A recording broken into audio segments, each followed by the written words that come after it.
tango nyonso pe ngonga nyonso. Na biso comprendre te. Batindi ye na moto oyo obandaki kolela ipai na ye banda janvier kino sikoyo. Donc alingi koloba pona tina na ye oyo ayokaki bambela na yo tango nyonso. Eza lokola ange batindaki epai ya Zacharie po yebisaki Zacharie tes prières ont été exaucées. Donc batindi na ye oyo apesaka biyano. Ye oyo akangolaka. Ye oyo asikolaka. Ye oyo apesaka elenge. Ye oyo abongisaka bomoi na moto. Ye oyo achangeaka. Abongisaka nettoyaka destiné ya moto. Est-ce que tolingi to yamba mandataire wana? Oh ba mandé ye. Est-ce que tolingi to yamba ye kombo na ye révérend Sita Luemba tanga telemi azali koya azali président représentant légal ya ministère Sangomalam to telemi bayambaka o batindaka na mokonzi ya kotelema. Bayambaka o batindaka na mokonzi ya kotelema. Wana tango azali koya ozobeta maboko zolo banzambe yanga ye ezala yanga ezala yanga ya libota nanga ezala libota nanga nzamba pambo elanga yo parce que lelo eza ya yo beta tolo loba lelo eza yanga.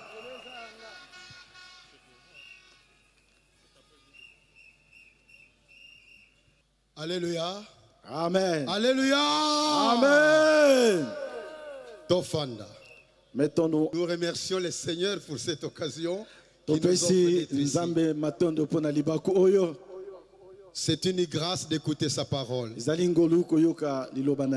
Le Seigneur nous parle déjà depuis le commencement de la journée. Dans nos maisons, il nous a parlé par le psaume 62. Plusieurs parmi nous.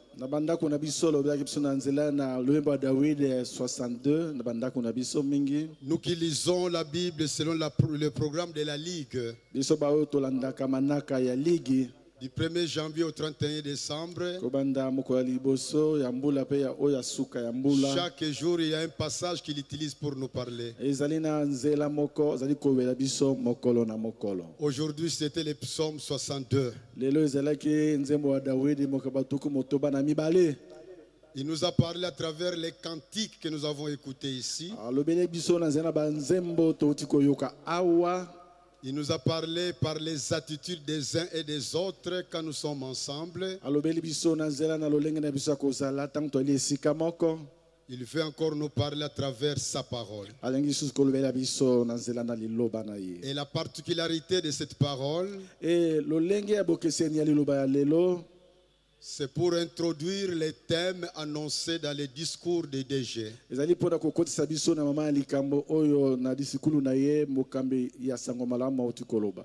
passée, tous les messages qui venaient de Sangomalamu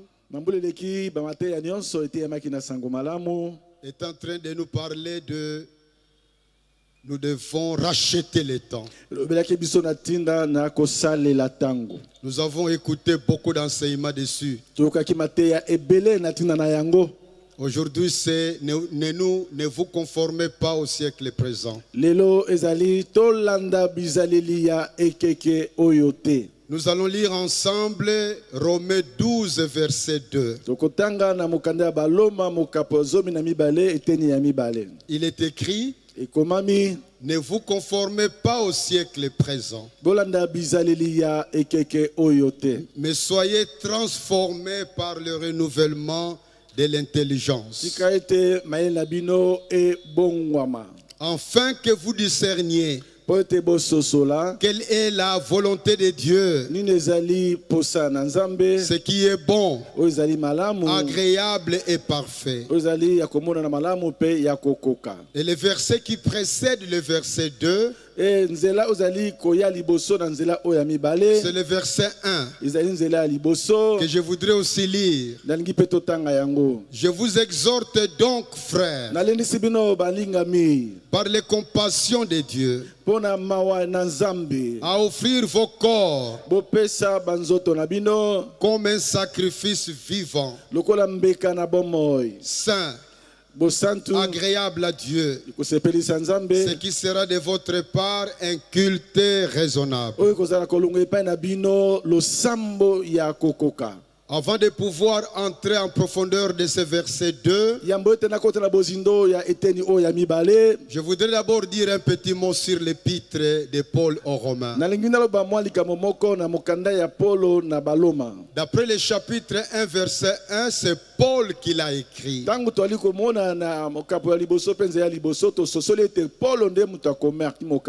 Et quand vous lisez Romains 16, verset 22, vous verrez qu'il y a quelqu'un qui a écrit ces paroles qui venaient de lui. Dans Romains 16, 22, cette personne s'appelle Tertius. Celui qui écrivait les paroles que Paul sortait de ses lèvres. Nous avons 27 livres dans le Nouveau Testament. 13 ont été écrites par Paul. Ça nous donne l'information sur ces grands hommes de Dieu. Dieu l'a utilisé d'une manière particulière. Et il avait écrit cette lettre entre l'an 56 et 58 après Jésus-Christ.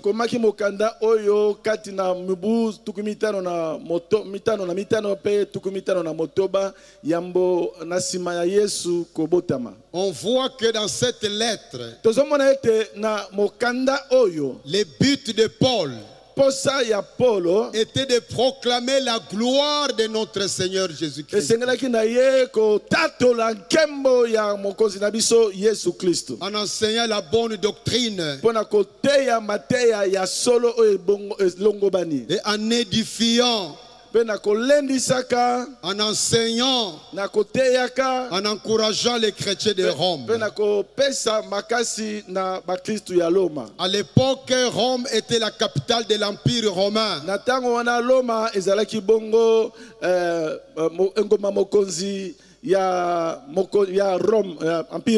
Ce n'est pas Paul qui a implanté l'église de Rome. C'est quelqu'un d'autre. Mais lui avait un souci profond.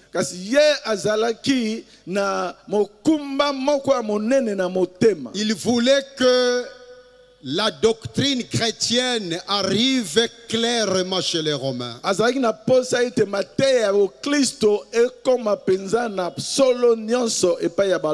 le thème principal de ce livre est souligné dans Romains 1, verset 16.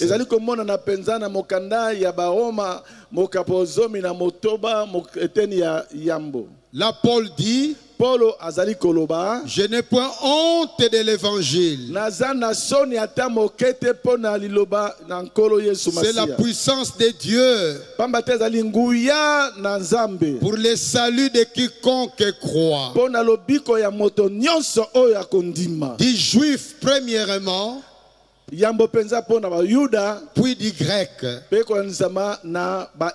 Il voulait que les Romains comprennent qu'est-ce qu'on appelle évangile de Dieu.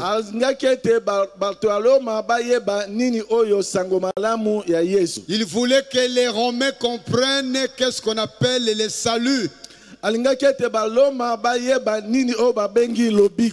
Et si tu veux comprendre la profondeur de l'évangile de Dieu, il y a 2 livres qu'il faut lire et comprendre. Le premier livre, c'est l'épître de Paul aux Romains. Et le deuxième livre, c'est l'épître de Paul aux Galates. Ces 2 livres donnent la compréhension de pourquoi Jésus-Christ est mort à la croix de Golgotha.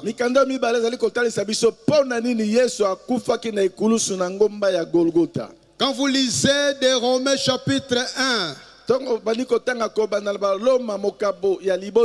jusqu'au chapitre 8,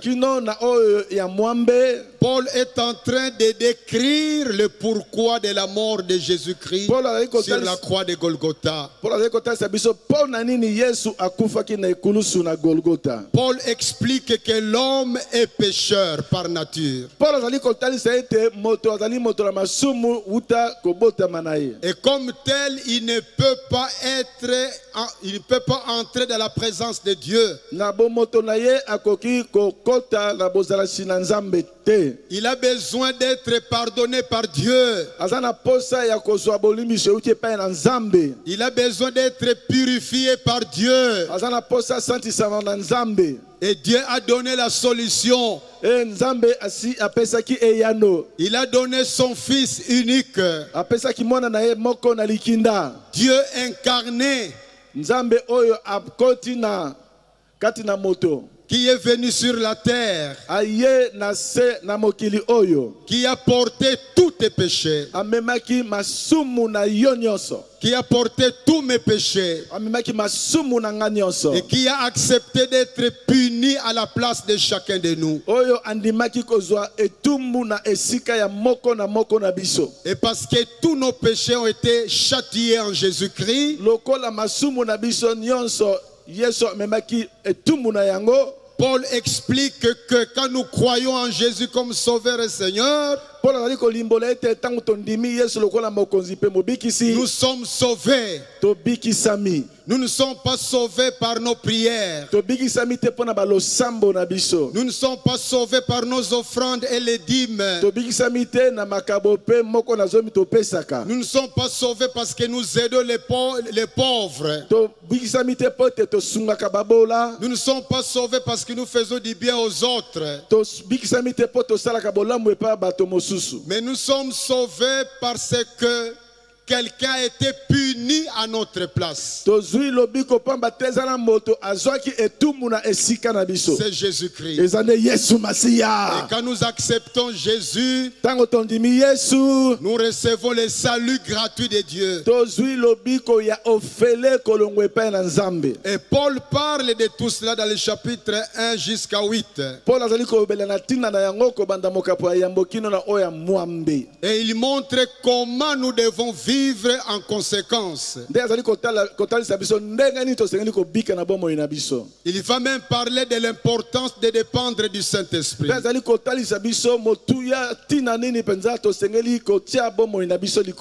Au chapitre 9 à 11, Paul va parler de la place d'Israël dans le plan de Dieu. Et à partir du chapitre 12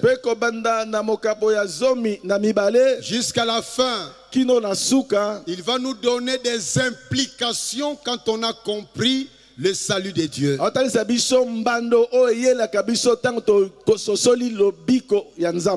Il nous montre que quand quelqu'un croit en Jésus-Christ et qu'il est sauvé, c'est quelqu'un qui devient différent. Et il doit donc vivre autrement. Il doit vivre une vie différente de celle qu'elle avait avant d'avoir cru en Jésus. C'est comme ça au verset 1 du chapitre 12. Comme conséquence, quand on a cru en Jésus-Christ, il faut offrir son corps à Jésus. Donner ses yeux à Dieu. Donner ses oreilles à Dieu. Donner son corps entier à Dieu. Donner ses désirs sexuels à Dieu. C'est consacré à Dieu. Et deuxième implication, C'est ça qui nous concerne cet après-midi. Ne pas vous conformer au siècle présent. Et quand vous lisez le verset 2, vous remarquez deux mots qui sont particuliers. Il y a le verbe se conformer et transformer. Les deux mots contiennent un mot semblable.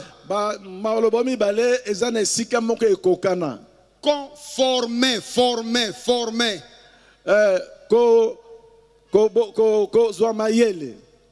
Former. Et puis l'autre est transformer, former, former. Il a pendant toute l'année, on aura l'occasion de commenter ces deux verbes. Nous sommes invités à ne pas nous conformer, mais à être transformés.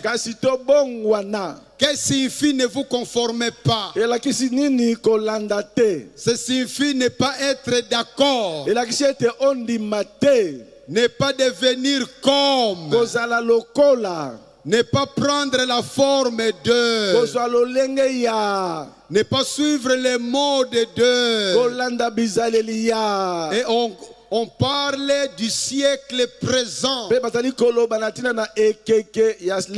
Le siècle présent est opposé au siècle à venir. Le mot siècle ici ne signifie pas 100 ans. Mais ça voudrait dire cette période de la vie. Le siècle présent égale dans ce temps où nous vivons. Ce temps a commencé depuis que Adam et Ève ont péché. Et ce temps terminera quand Jésus viendra sur la terre.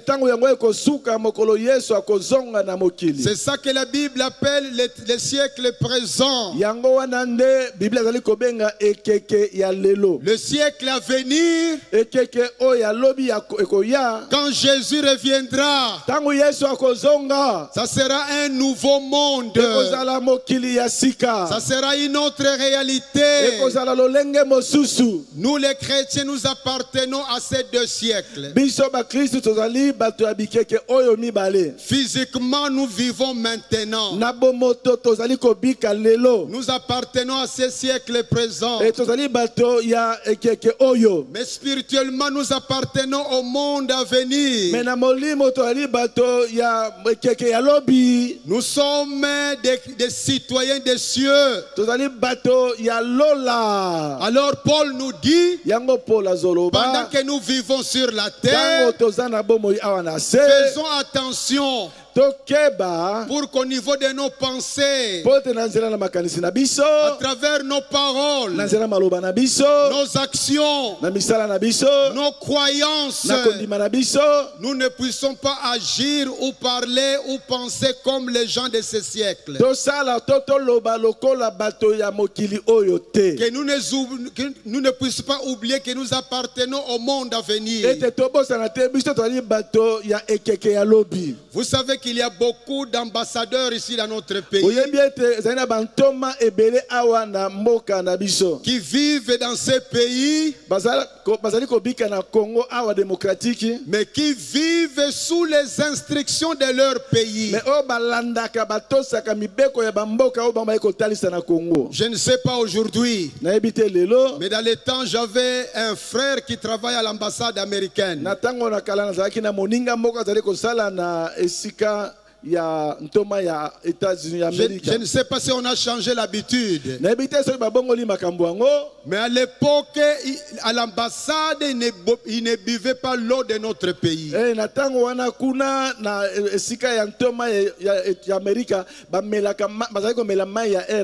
L'eau venait des États-Unis, l'eau à boire. Chaque jour, il vivait selon les instructions qui venaient de là. Voilà un exemple de quelqu'un qui vit ici, mais qui vit selon les idées de son pays d'origine. Dans Philippiens 3, verset 20, il est écrit: nous appartenons à la cité céleste.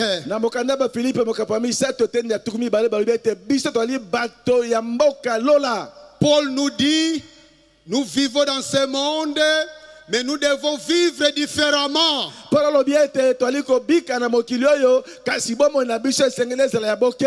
Nous devons donc éviter le conformisme. Pourquoi nous devons éviter le conformisme? Je voudrais vous donner 7 raisons au moins. Tu peux continuer à réfléchir là-dessus. Nous ne devons pas nous conformer au siècle présent, parce que nous appartenons au royaume de Dieu. Deuxièmement, nous ne devons pas nous conformer au siècle présent, parce que d'après Galates 1 verset 4, ce siècle est mauvais. Nous allons y revenir après. Nous devons éviter le conformisme à ce siècle présent. Troisième raison, parce que nous sommes de nouvelles créatures. Quand Jésus nous a sauvés, quand nous avons accepté Jésus comme Sauveur et Seigneur, même si physiquement il n'y a pas de changement, mais du point de vue spirituel, nous sommes de nouvelles créatures. Quatrièmement, nous ne devons pas nous conformer au siècle présent, parce que nous appartenons à Dieu. Cinquièmement, nous devons éviter de vivre comme les gens de ce siècle, parce que nous sommes le temple du Saint-Esprit. Sixièmement, nous devons éviter de nous conformer au siècle présent, parce que nous sommes le peuple de Dieu. En tant que peuple de Dieu, en tant qu'église de Jésus-Christ, nous sommes le seul instrument que Dieu utilise pour la transformation de ce monde. Et quand nous ne sommes pas conscients que nous sommes un peuple qui appartient à Dieu, quand nous allons vivre comme tout le monde, Dieu ne saura plus nous utiliser. Et le diable va continuer à régner sur ce monde. Bien-aimés dans le Seigneur, la septième raison pour laquelle nous devons éviter le conformisme, ne pas nous conformer au siècle présent, parce que le Seigneur nous a arrachés de ce monde. Nous sommes dans ce monde, mais nous sommes arrachés de ce monde. Je reviens à Galates 1 verset 4, qui s'est donné lui-même pour nos péchés, afin de nous arracher du présent siècle mauvais, selon la volonté de notre Dieu et Père. Vous comprenez que nous sommes condamnés à vivre selon le siècle à venir.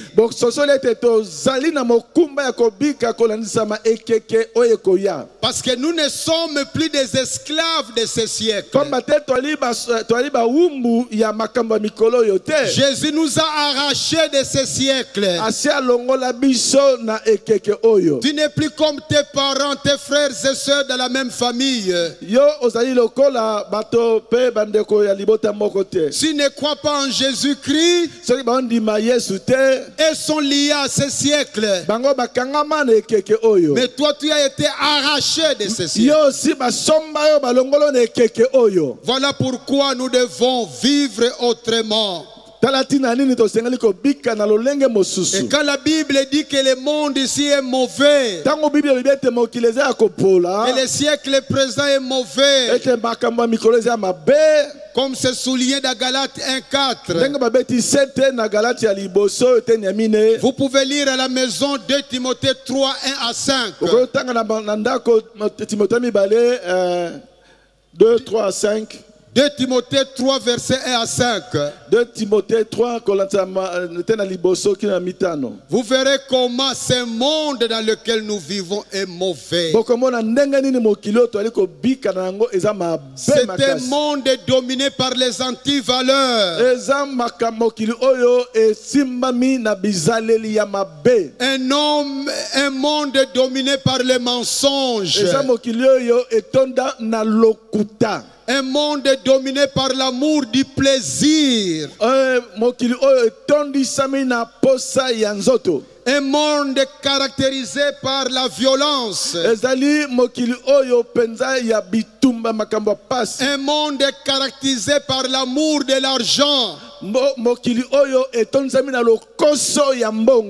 monde rempli de voleurs et de vols. Ce monde est caractérisé par des fraudes et des injustices.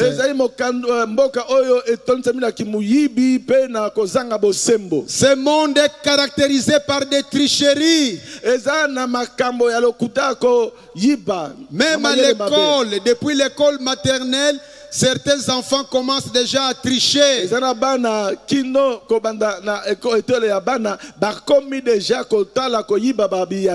monde est mauvais. Il est caractérisé par l'absence de la honte. Les choses qui faisaient la honte hier ne font plus la honte aujourd'hui. On trouve normal de voler. On est même fier d'avoir l'occasion de voler des millions de dollars.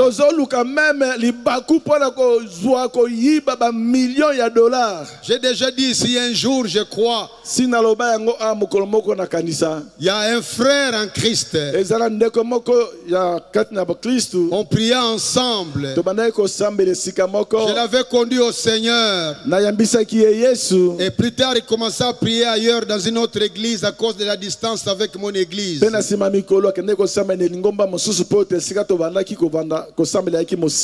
jour, il est venu me voir à la maison. C'était un grand agronome. Il était déjà dans les 56 ans, 57 ans. Il est venu me partager un témoignage. Comment il venait d'être nommé pour gérer un projet d'agriculture.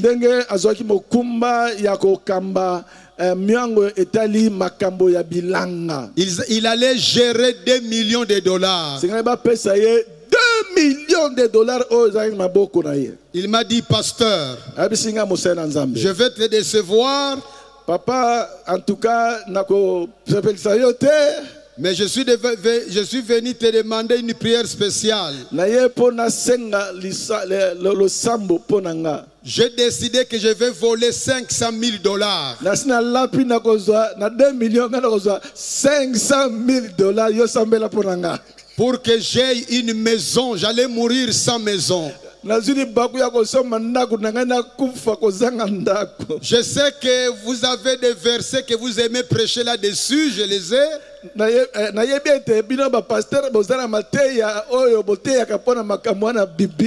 je suis venu non pas pour écouter la Bible, mais pour que vous demandiez à Dieu de me pardonner avant de voler. Eh bien, tout ce que je pouvais lui dire, je voyais sur son visage que ça ne l'intéressait pas.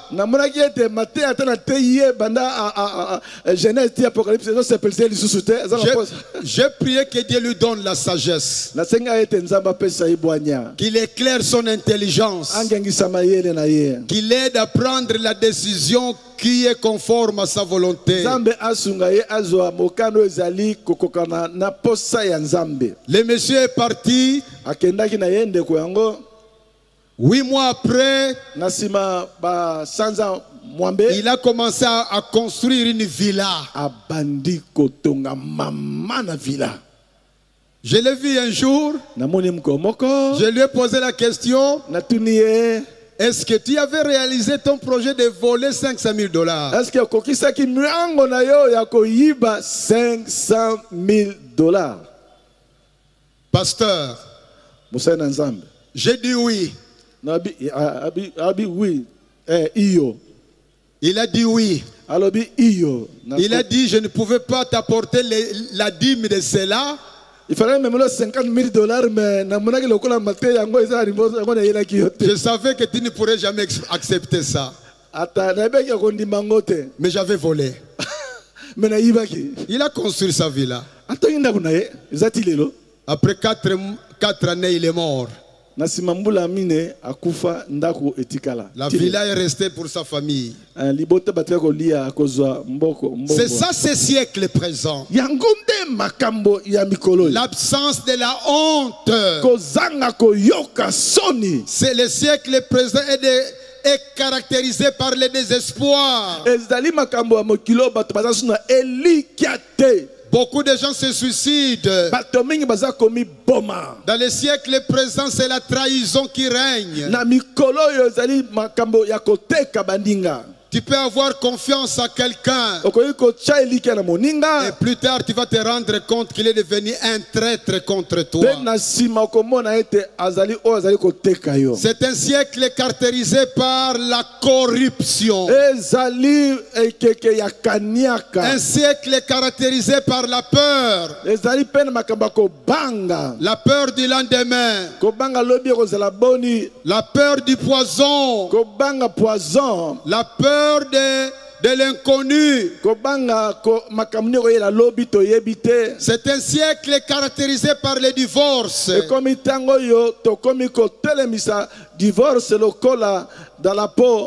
Un siècle caractérisé par la séparation des corps pour les gens qui vivent ensemble.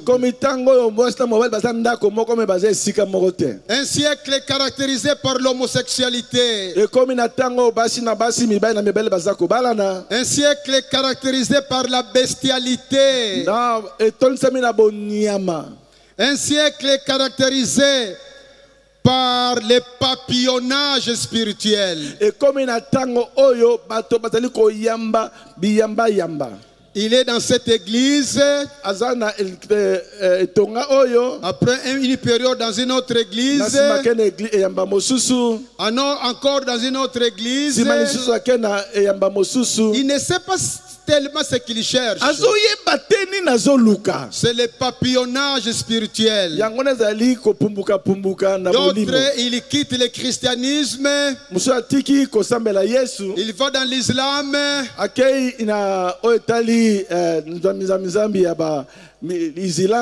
Après akena bouddhisme. Après akena hindouisme. Après akena kabbale juive. Il embrasse la kabbale juive. Akena ordre de Melchisedec. Il va dans l'ordre de Melchisedec. C'est vraiment le papillonnage spirituel. C'est un siècle caractérisé par l'irresponsabilité. Quelqu'un qui est dans le malheur, c'est rare qu'il dise c'est ma faute.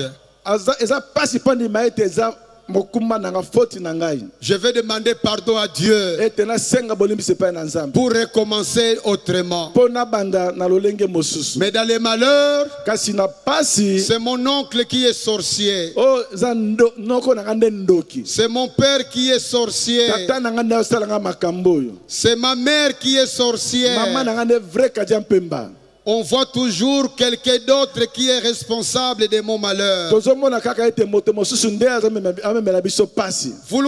Voilà pourquoi Paul nous dit: ne vous conformez pas au siècle présent. Nous sommes comme une pierre, un morceau de pierre. Tu vas mettre dans une marmite. Tu mets aussi des haricots dedans. Tu chauffes. Les haricots vont être transformés. Mais la pierre restera constante. C'est ça que Dieu nous dit. Quand nous vivons dans ces siècles, nous sommes comme des haricots placés dans l'eau chaude. Nous devons refuser que cette eau chaude nous détruise. Nous sommes appelés à vivre comme Dieu veut. Nous devons vivre selon ce que nous avons compris de l'évangile. Nous devons prendre les péchés au sérieux. Et cela exige le renouvellement de notre intelligence. Pour ne pas nous conformer au siècle présent, il faut le renouvellement de l'intelligence pour que nous soyons transformés. C'est ça que dit le verset 2 en question que nous lisons.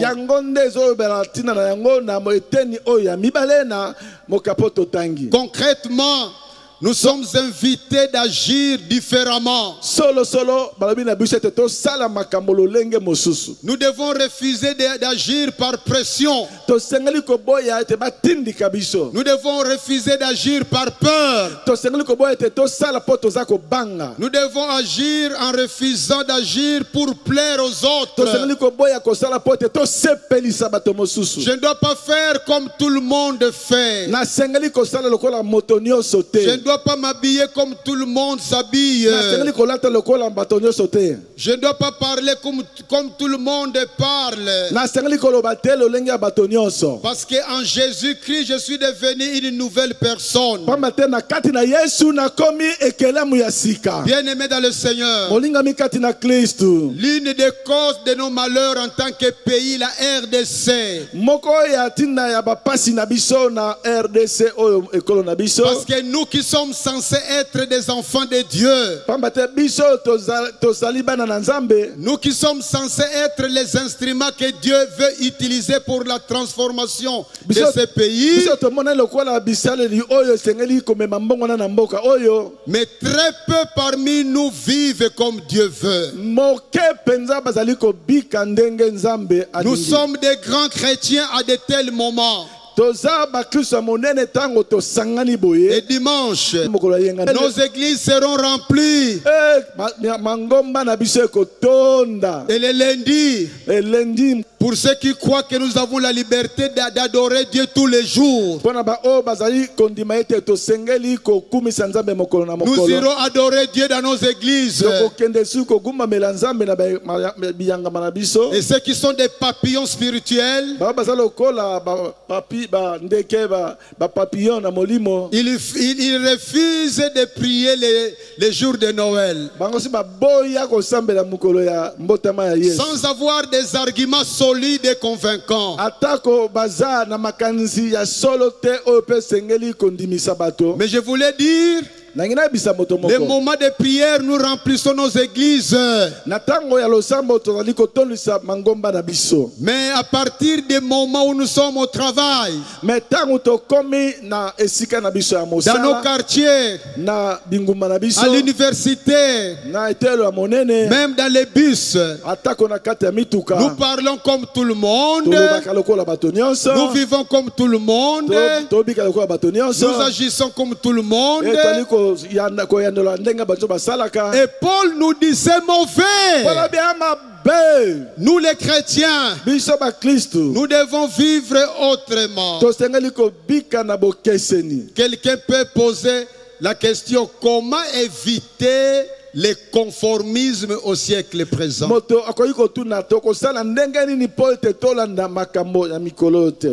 Je voudrais vous donner 8 conseils avant de terminer. 8 conseils qui sont tirés de la Bible. Alléluia. Amen. La moussane de Konayo azakola la pongi. Réveille celui qui dort, qui somnole. Alléluia. Amen. Alléluia. Amen. Alléluia. Amen. Alléluia. Amen. Voici 8 conseils que je voudrais donner avant de terminer. Ceux qui vont prêcher pendant toute l'année, ils auront l'occasion d'entrer en profondeur de chaque conseil. Ils diront aussi ce que le Seigneur leur donnera à dire, pour ne pas nous conformer au siècle présent. Voici 8 conseils pour bien agir selon Dieu. 1. Nous devons agir toujours pour la gloire de Dieu. 1 Corinthiens 10 et 31. Ce que tu fais, ce que tu dis, c'est à quoi tu penses, est-ce conforme à la gloire de Dieu? La Bible nous dit par Paul, tout doit être mesuré par rapport à la gloire de Dieu. Ce n'est pas la gloire d'un député. Ce n'est pas la gloire d'un général. Ce n'est pas la gloire du chef de l'État. Mais à la gloire de Dieu. Et le chef qui sait que Dieu, ce que Dieu veut pour moi, que je dois tout faire pour la gloire de Dieu, il sait que je vais l'honorer parce que Dieu veut que j'honore mon roi, que j'honore mes responsables. Mais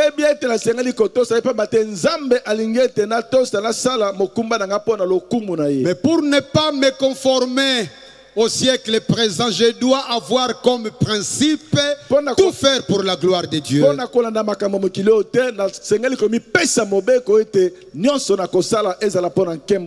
Deuxième conseil, c'est dans Colossiens 3:17.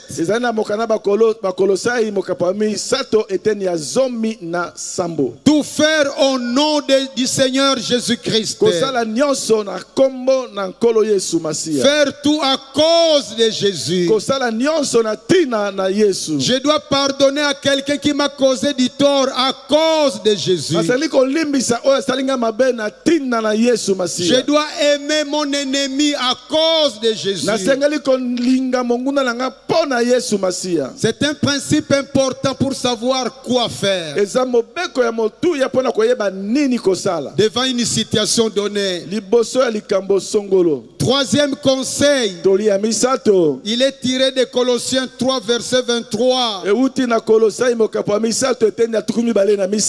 dois tout faire de bon cœur. Quand je veux faire quelque chose, je dois analyser l'état de mon cœur. La maman qui sert à la maison, qui met la nourriture dans les les assiettes. Il doit tout faire de bon cœur. Même l'enfant qui n'est pas son enfant biologique, si ce principe est pratiqué dans sa vie, il lui donnera la nourriture de bon cœur. Traite ton mari de bon cœur. Fais du bien à ta femme de bon cœur. Le quatrième principe, pour ne pas vous conformer au siècle présent, nous avons ça aussi dans Colossiens 3 verset 23. Tout faire comme pour le Seigneur. Quand tu es en train de faire quelque chose, au travail, à la maison, dans les quartiers, partout où tu te trouves, fais tout comme si tu le faisais pour le Seigneur. C'est un principe important. C'est un principe qui nous libère des injustices. C'est un principe qui nous libère du tribalisme. Quand tu es directeur quelque part, tu reçois une lettre de demande d'emploi et tu lis les dossiers. Et bien quand tu fais tout comme pour le Seigneur, tu ne vas pas tenir compte si le nom c'est le nom du Bas-Congo ou le nom de Katanga ou le nom de Kasai ou le nom de Maniema.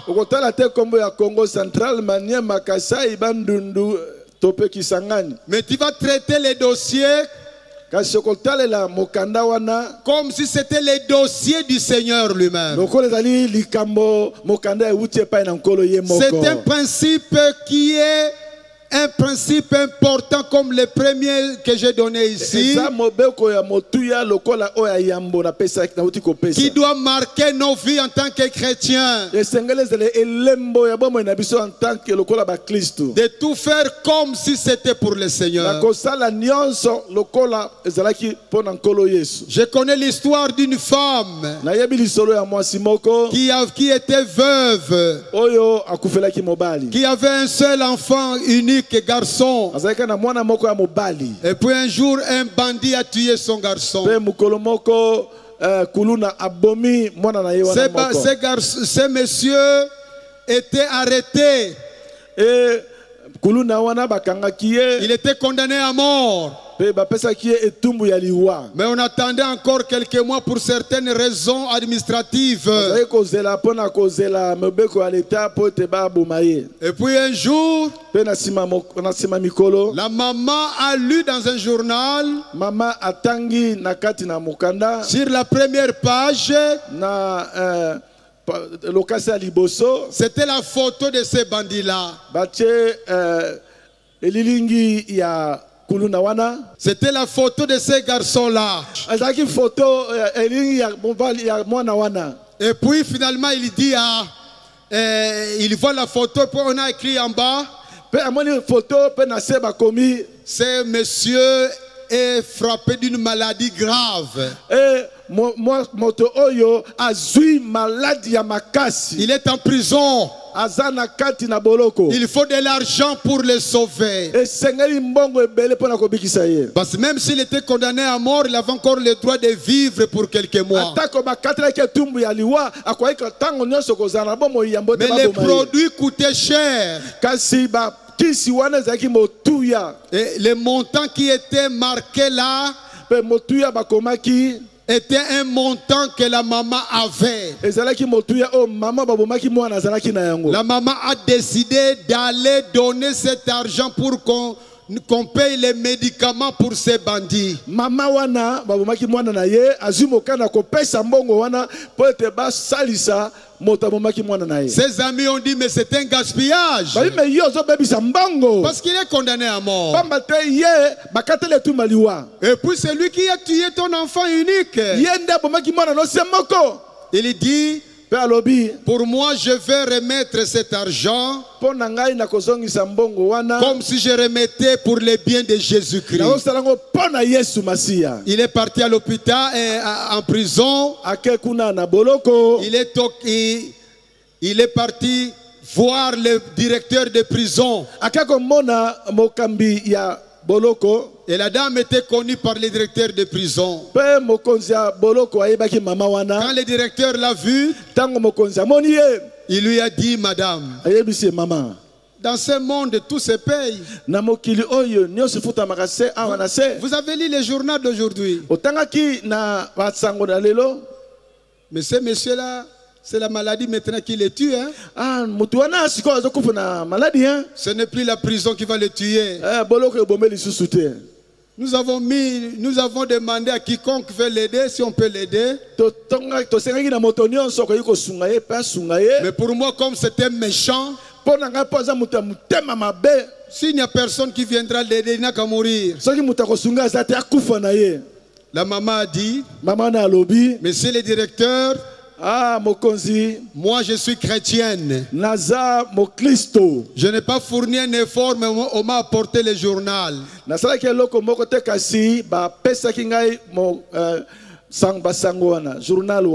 Pour moi, cet homme est comme Jésus. J'ai apporté l'argent pour son traitement. Le directeur a commencé à pleurer. Il a pris l'argent, mais c'était aussi sa conversion. Parce qu'il a pu comprendre que là où Jésus est présent, on peut poser des actes qui vont étonner les autres. Nous sommes appelés à vivre autrement. Nous devons vivre selon les principes de notre royaume. Cinquième principe, dans 1 Corinthiens 16, 14, il nous est dit que nous devons tout faire avec amour. Avec amour. Commentez ça à la maison. Le chrétien est appelé à agir avec amour. Tout ce que nous disons, tout ce à quoi nous pensons, les actes que nous posons doivent être marqués par l'amour agape. L'amour sans condition.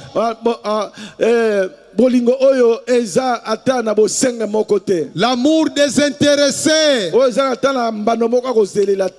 L'amour sacrificiel.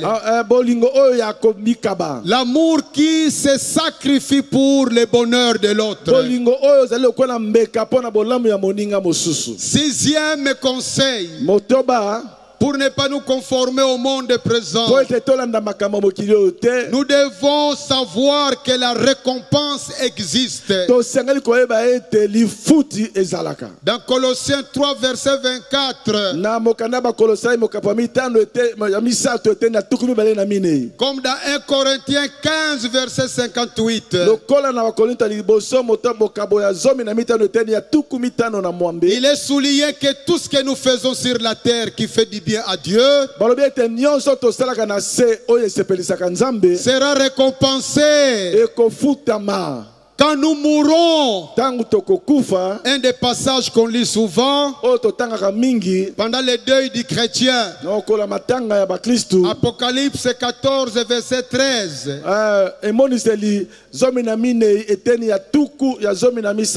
il est écrit que quand nous mourrons dans le Seigneur,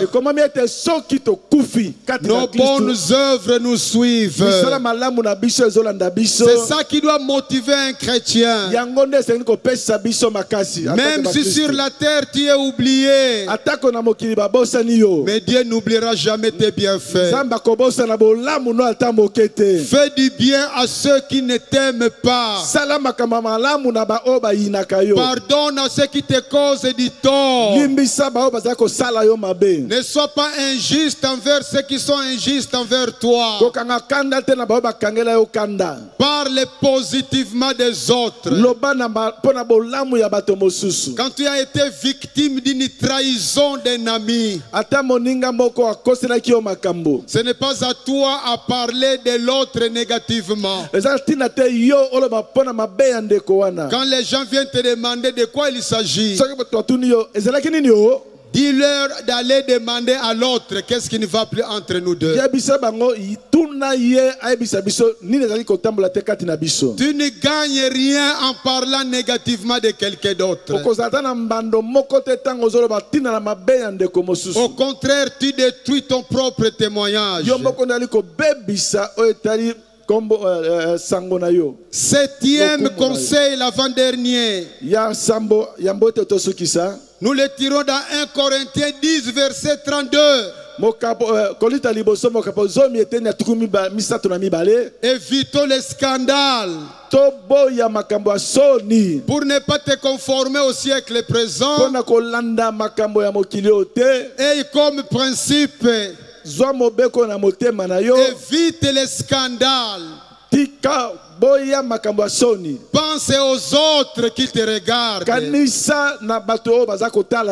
J'ai le droit d'embrasser ma femme comme je veux. Mais aller sur le boulevard 30 juin, et je commence à l'embrasser, c'est de la folie. C'est des scandales. Nous devons éviter les scandales. C'est important de comprendre que nous sommes les citoyens d'une autre réalité. Et le dernier conseil, c'est dans 1 Corinthiens 10, 33. Avoir un comportement évangélisateur. C'est-à-dire, nous vivons de telle manière que nous attirons les autres vers Jésus-Christ. Nous devons avoir l'habitude de dire des choses qui vont attirer les autres vers Jésus-Christ. Nous devons poser des actes qui attirent les autres vers Jésus-Christ. Ça va nous aider à perdre certains avantages. Si telle est la volonté de Dieu, parce qu'on tient à ce que le royaume de Dieu grandisse. Sur ce point, je termine par un bref témoignage d'un frère. Il y avait un frère qui travaillait à Mamayemo à l'époque. Il s'appelle aujourd'hui l'hôpital général, je crois. Nous vivons notre foi ensemble. Dans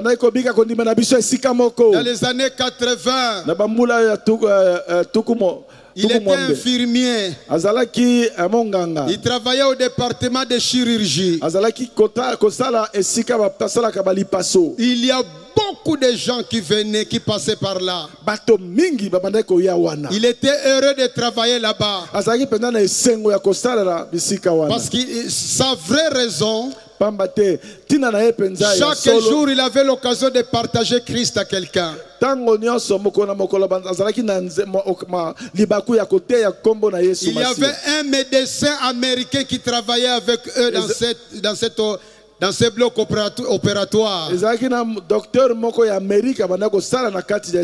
qui était un missionnaire américain. Il a ouvert un centre, une clinique à côté des grands hôtels.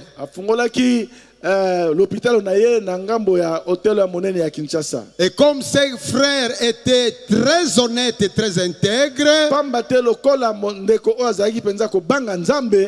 Il a voulu l'amener avec lui dans sa clinique. Qu'il laisse le travail au grand hôtel. Qu'il parte dans l'autre clinique. Et là, le salaire était proposé 5 fois que le salaire qu'il gagnait à l'hôpital. Il a refusé de partir. L'Américain ne comprenait rien. Missionnaire américain à société. C'est son frère en Christ. Il dit, mais je ne comprends pas comment tu peux refuser un lieu où tu gagneras 5 fois plus que ce que tu gagnes ici.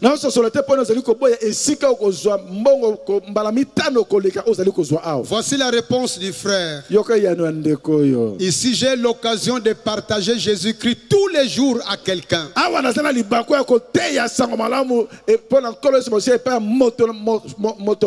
Mais là-bas, c'était un nouveau travail. Je ne sais même pas s'il y aura beaucoup de gens qui viendront là-bas. Car c'est une clinique de haute classe.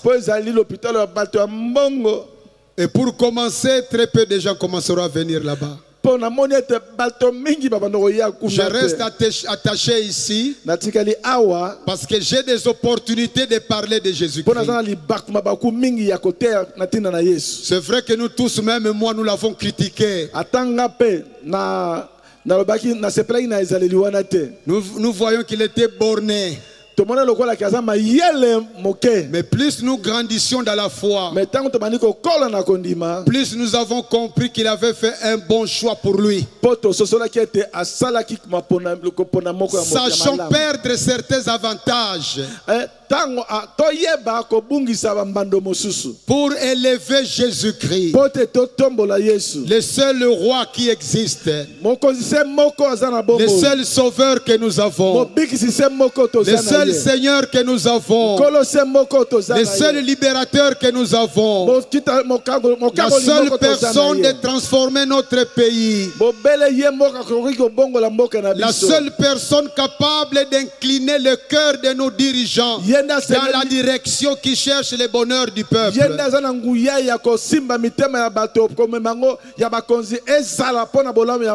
Jésus compte sur toi et sur moi. Mais pour que nous soyons vraiment utiles à Jésus-Christ, nous devons refuser de nous conformer au siècle présent. Nous devons laisser son esprit renouveler notre mentalité, renouveler nos capacités de réflexion par sa parole, afin que nous soyons vraiment des hommes et des femmes transformés pour sa gloire. Oh Seigneur, je t'implore toi-même de continuer à expliquer à mes frères et sœurs ta parole. Je suis conscient que sans ton explication, ce message sera toujours un message comme du vent qui passe.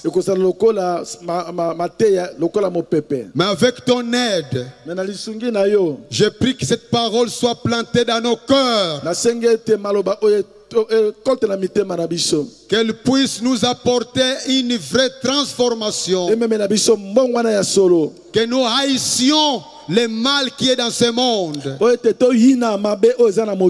et que nous soyons des hommes et des femmes qui apportent les drapeaux de Jésus-Christ partout. Que nous soyons prêts à être traités comme des fous, mais des fous à cause de toi, Jésus. Je refuse de me conformer à ce monde qui passe. Je voudrais rester constant en toi, Jésus.